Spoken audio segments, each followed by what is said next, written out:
Islam and the destiny of man سب پڑھے. اب سب کا جو ایمان ہے یا جو انڈرسٹینڈنگ ہے وہ تازہ بھی ہوگی. کتابیں پڑھنی چاہیے.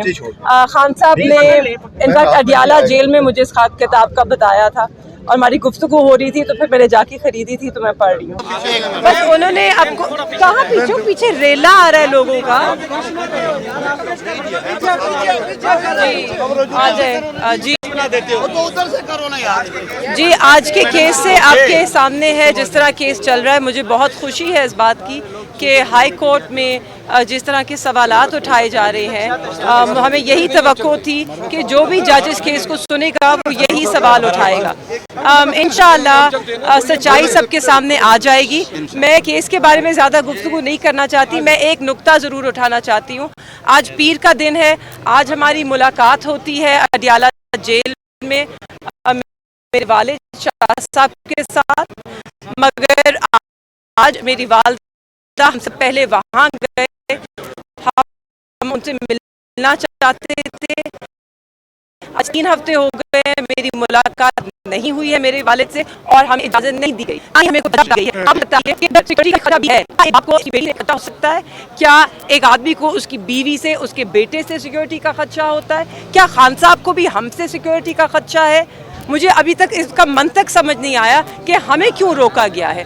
آپ ضرور سیکورٹی پروٹوکولز بڑھائیں مگر آپ فیملی کو کس طرح کس چیز کو جواز بنا کے روک رہے ہیں؟ یہ صرف اور صرف ایک سزا ہے اور ایک ناحق سزا ہے اور یہ ایک صرف اور صرف انہیں سیاسی انتقام کا نشانہ بنایا جا رہا ہے اور ہمیں خاموش کرنے کی کوشش کی جا رہی ہے. مگر ہم چپ نہیں رہیں گے. انشاءاللہ چپ نہیں رہیں گے. اسلام and the destiny of man سب پڑھے. اب سب کا جو ایمان ہے یا جو انڈرسٹینڈنگ ہے وہ تازہ بھی ہوگی. کتابیں پڑھنی چاہیے. خان صاحب نے انفیکٹ اڈیالہ جیل میں مجھے اس کتاب کا بتایا تھا اور ہماری گفتگو ہو رہی تھی تو پھر میں نے جا کے خریدی تھی تو میں پڑھ رہی ہوں. آج اس وقت ہمارے جو پارلیمنٹیرینز بھی آئے ہوئے ہیں اور جو تھوڑے سے کارکن آئے ہوئے ہیں وہ ذرا نعرہ بازی کر رہے ہیں اس لیے ہمیں آواز کم آ رہی ہے. دیکھیں آج بڑی خوشائن چیز ہے کہ آج ججز نے ہائی کورٹ کے ججز نے ہم لائرز نہیں ہیں لیکن ہمیں یہ سمجھ آئی کہ آج انہوں نے بڑا تفصیلی کویشچن اینڈ آنسر ہوا ہے سلمان صفدر کے ساتھ اور ہمیں یہ ہم امید بھی کرتے ہیں کہ ججز سے کیونکہ اتنا احمقانہ کیس رانا ثناء اللہ نے غداری کا کیس جو عمران خان اور شاہ محمود کے اوپر لگایا تھا یہ رانا ثناء اللہ کو بھی بلانا چاہیے جس نے اتنا احمقانہ کیس بنایا تھا. اور وہ غداری رانا ثناء اللہ کے لیے یہ تھی کہ انہوں نے ڈونلڈ لو کا پیغام جو باجوہ صاحب کو بھیجا تھا حکومت گرانے کے لیے ان کے لیے یہ غداری تھی کہ آپ حکومت گرانے والا پیغام نہ بتاتے لوگوں کو. تو اپنے لوگوں کو بتانے کے لیے یہ آج جیل میں بیٹھے ہوئے ہیں.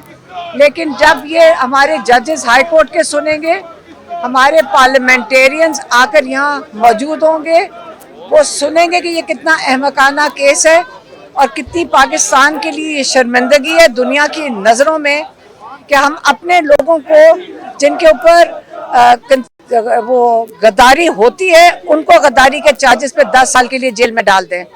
اس لیے انشاءاللہ ہمیں پوری امید ہے کہ ہائی کورٹ اس کیس کو تسلی سے سن کر ہمارے سارے پارلیمنٹیرینز روز یہاں موجود ہوں گے. یہ جب سن لیں گے کیس اور ان کو اس سے کنوکشن کو اوورٹرن کر لیں گے انشاءاللہ.